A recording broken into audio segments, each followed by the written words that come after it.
Hello दोस्तों, आपका अपने YouTube channel math magic A to Z में आपका स्वागत है। आशा करते हैं आप लोग बहुत अच्छे होंगे। चलिए आइए देखिए, न्यू बुक है, गणित कक्षा 8 के लिए पाठ्य पुस्तक है। ये सबसे न्यू बुक है, अभी अभी मिला हुआ है। देखिए चलिए इसका पहला चैप्टर पढ़ते हैं। देखिए क्या है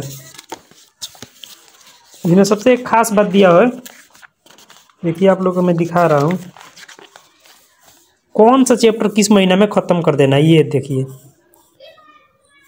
परिमेय संख्या पहला है। परिमेय संख्या ये अप्रैल में, उसके बाद वाला मई में, ऐसा ही दिया हुआ है। मैंने डेट मेंशन कर दिया है कब किसको ख़त्म कर देना है, यानी पढ़ा देना है। पहला चैप्टर देखिए क्या है इसका, परिमेय संख्या। पहला ही चैप्टर है परिमेय संख्या। परिमेय संख्याओं को पढ़ लेते हैं। परिमेय संख्या जानने से पहले देखिए क्या है दिया है, प्राकृतिक संख्या। प्राकृतिक संख्या समझते हैं। प्राकृत संख्या, देखिए गिनती के संख्या को या एक से बड़े पूर्णांक को प्राकृतिक संख्या कहते हैं।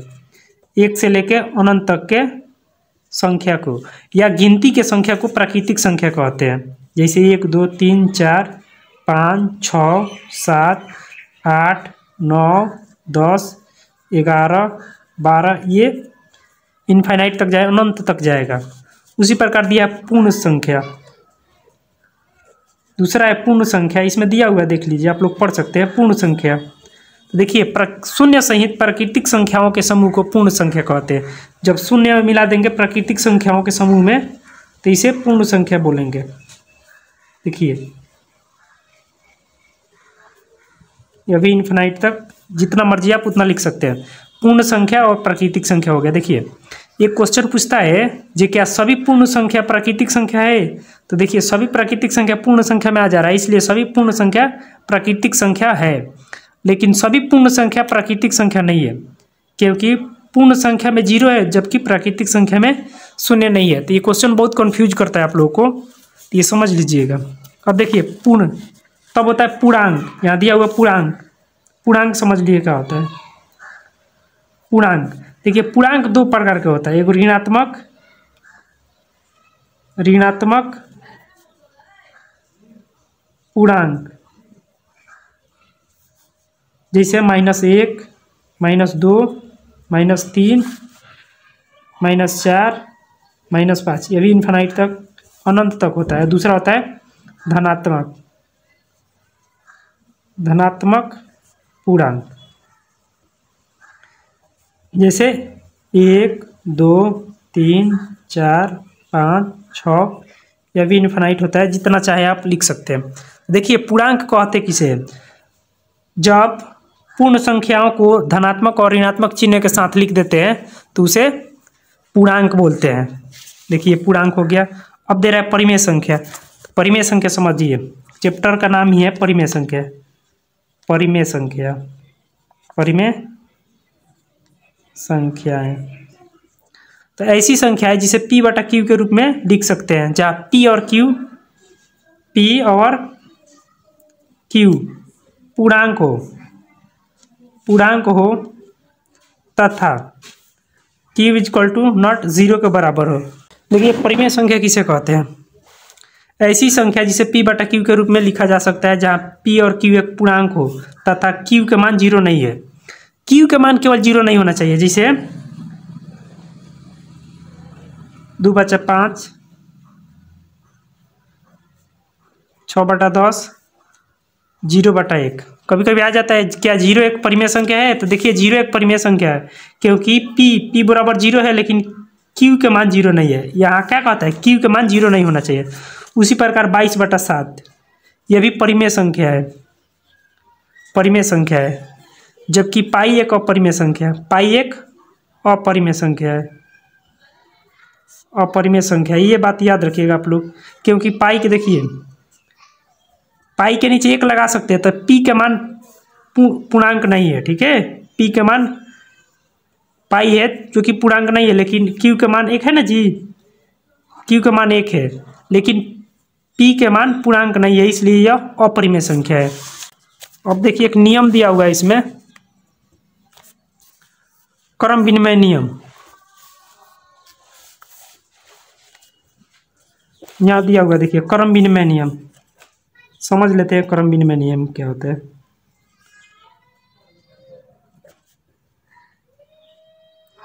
क्रम विनिमय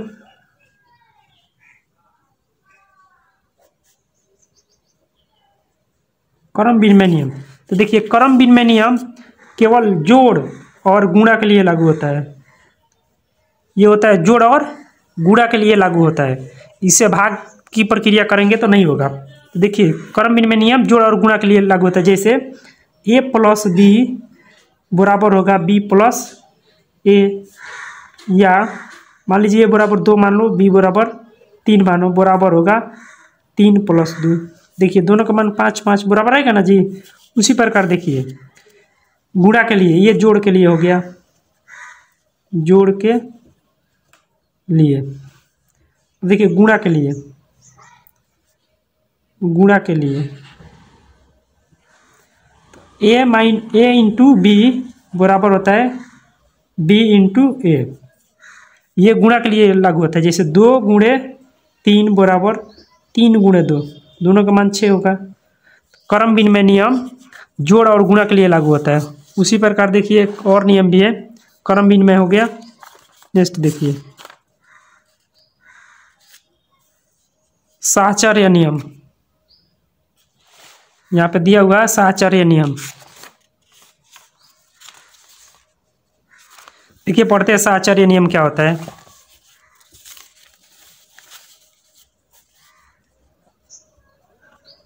साहचर्य नियम यह भी जोड़ और गुणा के लिए लागू होता है। जोड़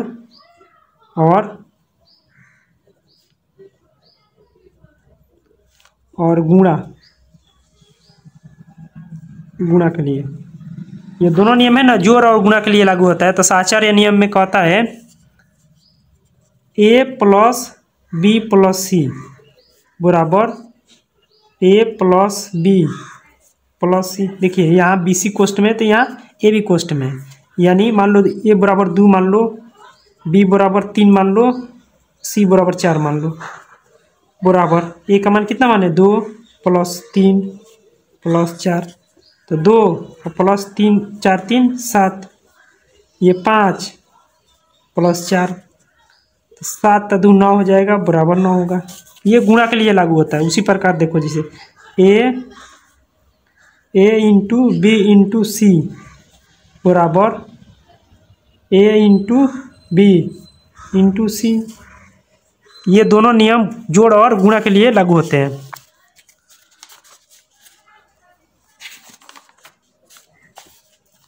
अब देखिए, अब क्वेश्चन चैप्टर पे आ जाइए, चैप्टर पढ़ते हैं। देखिए 1.1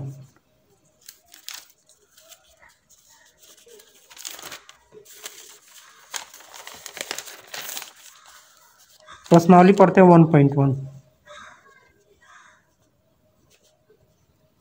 1.1 है, निम्नलिखित प्रत्येक में गुणन के अंतर्गत उपयोग किए गए गुणधर्म गुणा का नाम लिखिए। तो देखिए पहला क्या है, -4/5 गुणे 1 बराबर है 1 गुणे -4/5। देखिए ये गुणा करके लिख दिया है -4/5। देखिए 1 में -4 से गुणा करें तो -4 होगा बटा 5। तो ये हो गया गुणात्मक तत्समक।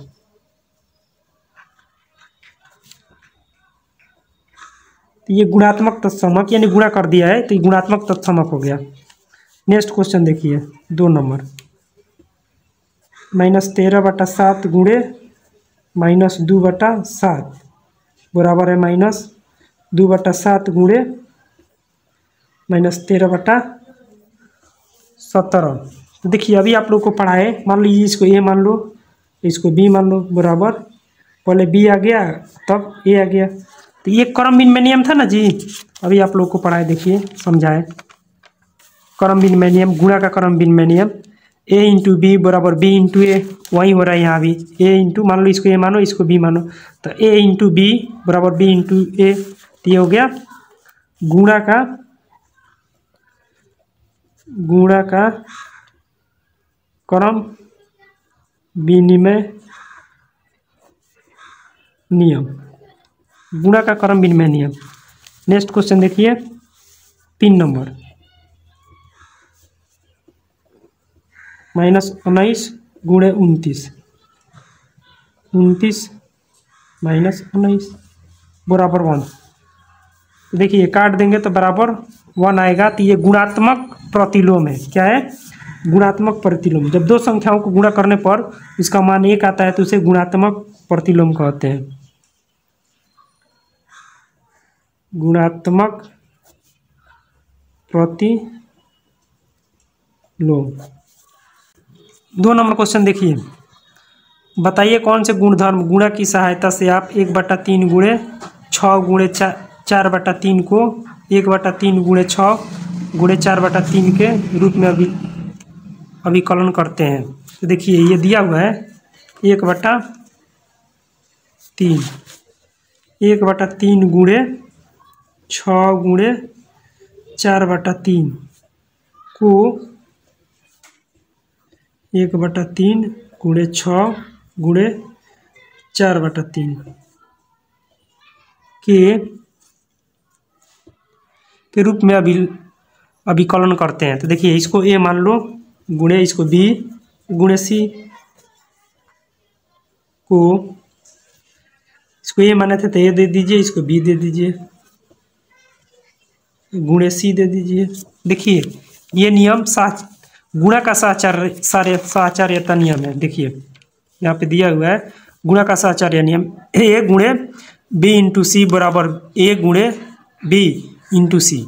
यानी यहाँ बी सी कोष्ट में, तो यहाँ भी देखिए बी सी, यानी इसको बी माने इसको सी माने, तो ये कोष्ट में, इधर ये कोष्ट में, ये भी कोष्ट में, तो ये हो जाएगा गुणा का साहचर्यता नियम।